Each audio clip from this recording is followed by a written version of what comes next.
आज भोपाल के new market स्थित बीएसएनएल ऑफिस में बीएसएनएल कर्मचारियों ने धरना प्रदर्शन किया, जिनमें उनके द्वारा बताया गया कि बीएसएनएल की नॉन एग्जीक्यूटिव यूनियन और एसोसिएशन का संयुक्त मंच वेतन संशोधन के मुद्दों का निपटारा किया जाए एवं 4G और 5G का तत्काल प्रभाव एक नई नीति के लिए जिला स्तर से लेकर राष्ट्रीय राजधानी स्तर तक जारी किया जाए। फिर निकलना पड़ रहा है बीएसएनएल कर्मचारी अधिकारियों को। सर, क्या विषय है, क्या चाहते हैं? हम सबसे पहले तो हमारा जो जॉइंट फोरम बना है उसमें सभी नॉन एग्जीक्यूटिव की जो यूनियंस और एसोसिएशन है वो उसमें शामिल है और सबका एक सामूहिक रूप से कॉल दिया गया है। ये जो हमारा आज का आंदोलन है ये विशेष रूप से हम जनता के हित में लड़ाई लड़ रहे हैं। मैं आपको सबसे पहले स्पष्ट करना चाहूँगा कि आप सभी शायद इस बात से भिज्ञ होंगे कि जो प्राइवेट कंपनीज़ है उनके 5G तक लॉन्च हो रहे हैं मोबाइल में और हमारा 4G का भी हमें मतलब अभी तक अनुमति नहीं दी गई है। 4G के लिए जो स्पेक्ट्रम की आवश्यकता होती है वो हमें अलॉट नहीं किया गया है। हम आपको ये भी स्पष्ट करना चाहेंगे कि 2020 में हमारे 49,300 टावर्स हमारे पास में 3G के ऐसे टावर्स थे जिसमें मामूली खर्च करके उसमें कुछ इक्विपमेंट लगा के हम उसको पूरे देश में 4G हम प्रोवाइड कर सकते थे, लेकिन सरकार ने उसकी हमें अनुमति नहीं दी।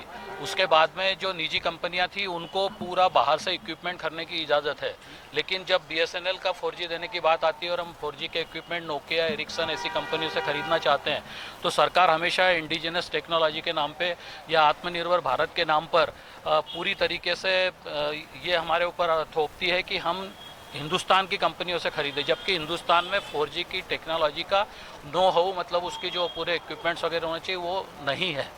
अभी अल्टीमेटली एन कैन प्रकार इसको मतलब ये मुलतवी किया जा रहा है और इसके फलस्वरूप हमारे जो कस्टमर्स थे जो अभी तक देश हित में कहें या हमारे वर्तमान में कर्मचारी हैं उनके मतलब कार्य क्षमता की वजह से, उनके व्यवहार की वजह से, उनके द्वारा जो सेवाएं दी जा रही है उसकी वजह से हमारे साथ में जुड़े थे, लेकिन चूंकि अब निजी कंपनियों में 4G 5G टेक्नोलॉजी आ रही है तो हमारे कस्टमर 2022 की अगर हम बात करें अकेले तो 77 लाख मोबाइल कस्टमर्स हमारे हमें छोड़कर जा चुके हैं।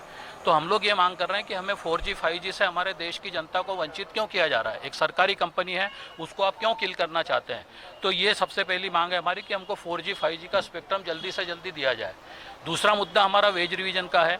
मैं आपको बताना चाहूँगा कि 2019 में माननीय रविशंकर जी प्रसाद जो हमारे मिनिस्टर थे उन्होंने एक पैकेज घोषित किया था। उस पैकेज में 69,000 करोड़ रुपए का वो पैकेज था। उस पैकेज के अंतर्गत पूरे देश में हमको 4G लॉन्च करने का भी उसमें स्पेक्ट्रम के लिए खर्च समाहित था और उसमें एक बात और जुड़ी थी कि VRS के माध्यम से कुछ कर्मचारियों की छंटनी की जाएगी, लेकिन केवल VRS के माध्यम से 78,569 कर्मचारी अधिकारियों को VRS दे दिया गया और यहाँ से कर्मचारियों की अधिकारियों की संख्या उतनी कम हो गई है।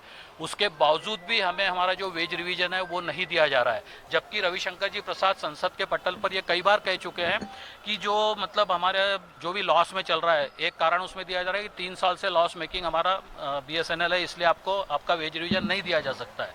तो लॉस मेकिंग का कारण माननीय मंत्री जी ने, हमने नहीं, माननीय मंत्री जी ने कहा था कि पुरानी जो गवर्नमेंट थी उनकी जो नीतियां थी उसकी वजह से BSNL लॉस में गया है। तो जब उनकी वजह से लॉस में गया है तो उसका खामियाजा हम लोग क्यों भुगते। तो हमारा वेज रिवीजन भी होना चाहिए, हमारे जो रिटायर्ड हुए साथी हैं उनका पेंशन रिवीजन भी होना चाहिए, ये हमारी उसमें दूसरी मांग है। रही हैं BSNL को लेकर के। BSNL बहुत बड़ी एक संस्थान है, भारत सरकार की एक शान और जान है। तो कहाँ सेवाएं BSNL दे रहा, कैसी क्या उपलब्धियाँ रही हैं और कैसा देखते हैं? देखिए, आपने सवाल किया BSNL के हित की बात, तो जब से BSNL है, जब प्राइवेट हुआ कुछ भी हुआ, मगर ये है कि BSNL ही हर जगह पूरा उसमें देश में काम आता है। और जो लोग कहते हैं कि नहीं BSNL फेल हो जाएगा, ये फेल कभी कभी हमारे साथी सभी कर्मचारी चाहे ऑफिसर कर्मचारी सब एकजुट होकर वो काम करते हैं और जो भी परेशानी आती है, चाहे आप कहीं भाई कोई आग आए, आंधी आए, तूफान आए, उसमें BSNL ही खड़ा रहता है। और हमारे बीच में जैसा अभी चल रहा है, हमारे साथी ये धूप में भी सुबह से निकलते हैं, मार्केटिंग में भी क्या है पूरा अव्वल एक हमारा आदमी लगा हुआ है।